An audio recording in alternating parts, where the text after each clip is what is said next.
지난해 9월 14일 밤 9시 서울 지하철 신당역 여자 화장실에서 울린 비상벨. 아직 사람들이 오가는 역사 안에서 흉기에 찔린 영무원의 다급한 신고였습니다. 묻지마 살인인 줄 알았던 이 사건, 알고 보니 3년간 이어진 스토킹과 협박에 이은 보복살인이었습니다. 22년 만에 입법된 스토킹 처벌법 시행 1년이 채 안 돼 벌어진 사건이라 충격은 더 컸습니다. 피해자 A씨를 살해한 건 A씨의 입사 동기였던 전주환. 전주환은 스토킹 혐의로 재판을 받던 중 선고 기일을 하루 앞두고 피해자를 살해했습니다. 막을 수 있었던 죽음이기에 많은 이들이 만약이라는 말에 슬픔과 분노를 담았습니다. 만약 가해자가 구속됐다면, 만약 피해자 보호가 더 철저히 이루어졌다면, 애초에 스토킹이 중대범죄로 여겨졌다면. 전주환은 1심 재판에서 스토킹 혐의로 징역 9년을, 보복살인 혐의로 징역 40년과 전자발찌 15년 부착명령을 선고받았습니다. 그러나 이 사건 끝난 게 아닙니다. 전주환은 형량이 무겁다며 항소했고 여전히 스토킹 처벌법 개정은 뒤로 밀려나 있기 때문입니다. 끝난 것 같지만 끝나지 않은 사건이 있습니다. 알파가 계속 파헤칩니다. A씨가 처음 전주환을 신고한 건 2021년 10월. 전주환이 여자 화장실에 설치한 불법 촬영용 카메라 때문이었습니다. 전주환은 긴급 체포됐지만 구속되진 않았습니다. 증거인멸과 도주의 우려가 없다는 이유였습니다. 그런데 전주환은 이미 2019년부터 A씨에게 집요한 연락을 하고 있었습니다. A씨가 전주환으로부터 받은 협박 등 메시지는 무려 351회. A씨는 2022년 1월 전주환을 스토킹 혐의로 재차 고소합니다. 피해자가 신변보호를 요청했지만 경찰은 전주환의 위험성이 높지 않다고 판단합니다. 전주환이 혐의를 인정하고 연락을 안 하겠다고 했다며 경찰은 구속영장도 신청하지 않았습니다.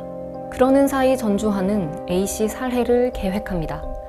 서울교통공사에서 직위 해제된 상태였는데도 외부 시스템에 접속해 A씨의 주소지 등 정보를 알아냅니다. 살해 도구를 챙겨 피해자의 옛 집을 4차례나 찾아갔지만 만나지 못하자 기어이 근무지까지 찾아갑니다.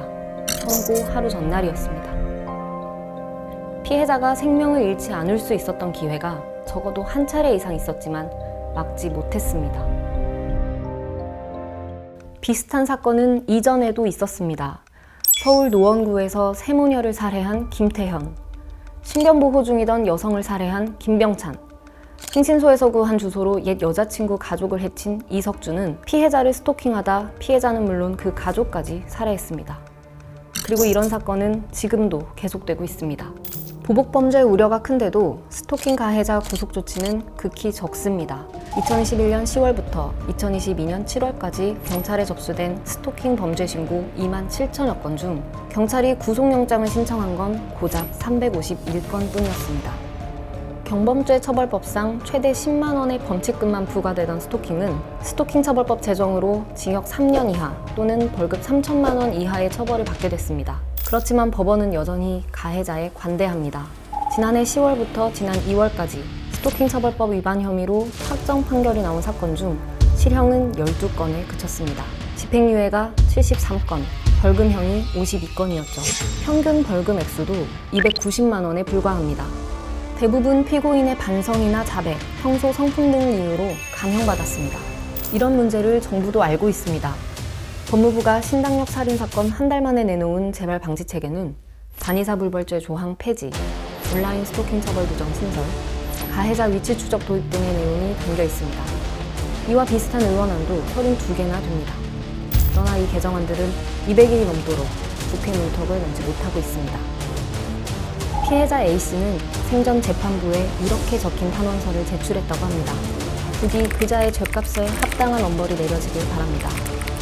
제가 다시 평범한 일상을 회복하고 전처럼 지낼 수 있는 용기를 주십시오.